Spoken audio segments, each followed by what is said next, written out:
الناس احتارت معاه والجوازة الجديدة جاية. ياسمين عبد العزيز أصدق حب في حياته، بس ما يقدرش يعيش من غير واحدة ست. وجود مامته عوضه عن الحب، والفترة اللي جاية مليانة مفاجآت. يا ترى في عروسة جديدة في حياة أحمد العوضي ولا لأ؟ إزاي هيعرف يحب بعد ياسمين عبد العزيز؟ هل ناوي يرجع لها ولا إيه الحكاية؟ لو عاوزين تعرفوا كل التفاصيل الجديدة عن أشهر كابل في الوسط الفني، يبقى هتلاقوه فيديو جديد من حكاوي.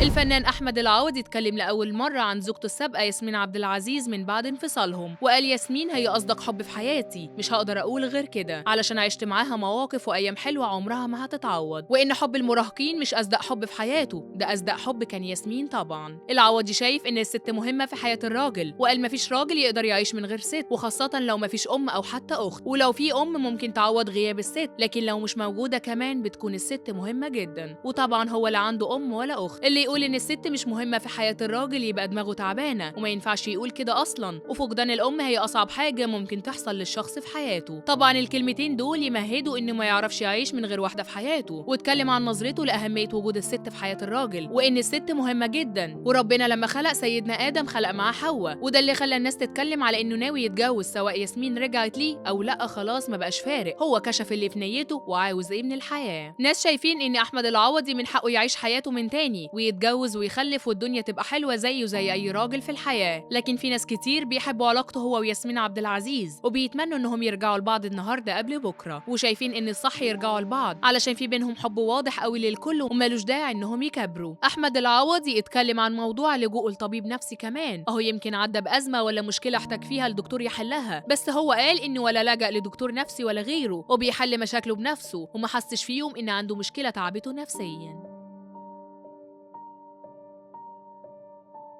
بداية أحمد العوضي مع الفن اتكلم عنها وقال كنت ممثل في مسرح الجامعة، ودايما أنا شايف إن المسرح صاحب الهيبة الأكبر، ومن بعد ما بقيت ممثل مفيش فرصة جاتلي للمسرح، لكن نفسي أرجع له، ولو هعمل مسرحية عن حياتي هختار اسم طموح. تجربة العوضي الإنسانية كانت سبب في نجاحه في الفن، واللي ساعده فيها أهله وتربيته وأسرته وعلاقته بأصحابه كمان، وأكد إن كل ده ساعده يكون ممثل عنده إنسانية وشاطر.